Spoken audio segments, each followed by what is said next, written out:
Aujourd'hui, je vais faire le montage d'une sorte de fourmi volante. Fait que je vais débuter avec un hameçon numéro 14 de chez Daichi. Je vais venir prendre du fil 8-0 de chez Uni de couleur noire. Je vais venir me faire une base en fil à mon hameçon. J'amène ça jusqu'à l'arrière, ou la courbure de notre hameçon dans le fond. Je vais venir couper l'excédent de mon fil. Le corps va être entièrement fait en dubbing de couleur noire. J'utilise du dubbing synthétique. Je viens m'en prendre un petit peu. Je vais venir me poser des petites portions sur mon fil. On veut deux espèces de boules. Une boule à l'arrière et une boule à l'avant de notre mouche.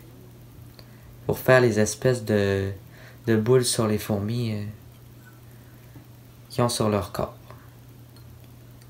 Fait que je viens à l'arrière. Ça n'a pas besoin d'être gros. Ça, c'est quand même suffisant. Je vais peut-être en rajouter un petit affaire.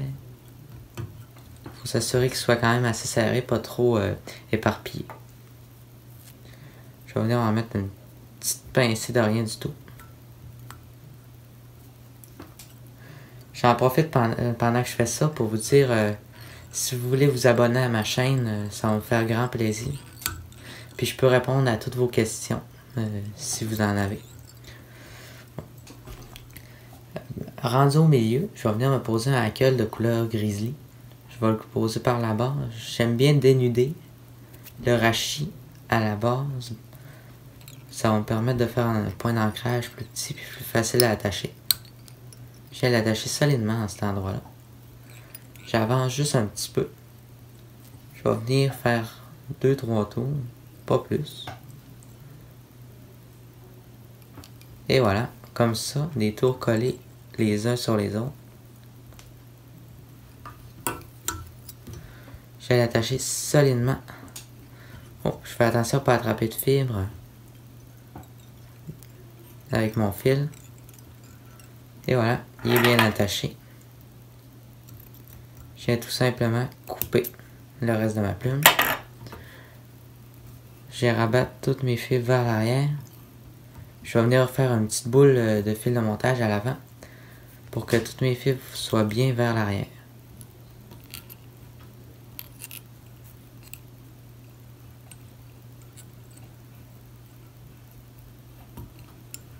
Et voilà, ça me semble bien. Je vais venir me reprendre un petit peu de dubbing de couleur noire. Puis je vais venir faire la deuxième bosse jusqu'à l'avant de ma mouche. Fait que je viens l'enrouler serré sur mon fil. Oups, j'ai accroché ma caméra. Fait que je vais venir faire une bonne motte à l'avant.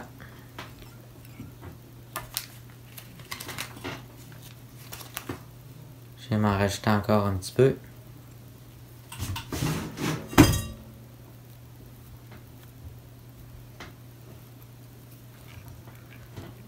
Et voilà, je vais grossir ça. Un peu plus grosse qu'à l'arrière, ma motte en avant. Par la suite, quand je suis arrivé à l'avant, je vais venir faire un petit nœud de finition parce que je vais changer mon fil de couleur. Ça n'a pas besoin d'être bien solide. On va venir remettre du fil par la suite. Je vais me prendre un fil 6-0 de couleur brun de chez Uni. Parce que ma tête va être brune, fait que c'est pour ça que je change de fil. Je viens déjà de débuter ma tête, on l'a vu quand même assez grosse pour que ça soit voyant. Ça fasse un contraste avec notre corps. Tantôt, je suis venu me sélectionner 2 plumes de couleur de hackle de couleur Blue Dawn. Fait que je vais venir prendre mes 2 plumes. Je vais les dénuder à la base, la longueur que je le veux. Je veux environ que ce soit la longueur du corps de notre mouche. Fait que je regarde, j'en ai un peu trop. Je vais venir en noter encore. Je vais juste venir tirer à la base, puis ça va en noter progressivement sur ma plume. Fait que ça me semble bien. venir m'assurer qu'il soit bien côte à côte. Mettre la longueur de ma mouche. Je vais les attacher à cet endroit-là. Oh, comme là, je suis pas satisfait, je les ai accrochés un peu croche.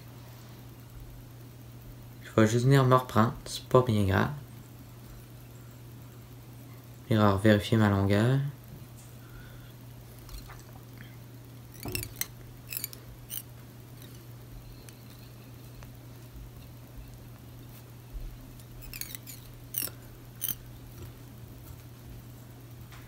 Et voilà, on s'assure que ça soit bien sur le dessus de notre mouche. J'ai coupé la base de mes plumes le plus proche possible de mon hameçon. C'est maintenant l'heure de venir faire la tête de notre mouche. Dans le manuel, il disait aussi qu'on pouvait utiliser, au lieu de Blue Dawn, la couleur un vert olive. Fait que là, je vais venir faire un nœud de finition à cet endroit-là.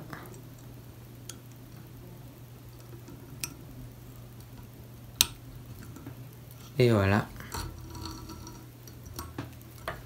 Je le serre bien solidement. Je vais venir par la suite apposer une goutte de lac. Puis notre montage va être déjà terminé. Je vais m'assurer qu'elle est bien imbibée. Faut pas avoir peur d'en mettre. On peut toujours nettoyer notre œillet par la suite si il est bouché. En passant une aiguille à coudre dedans par exemple. Je vais venir couper mon fil de montage. Puis notre montage est terminé. Fait que c'est le montage d'une petite fourmi volante.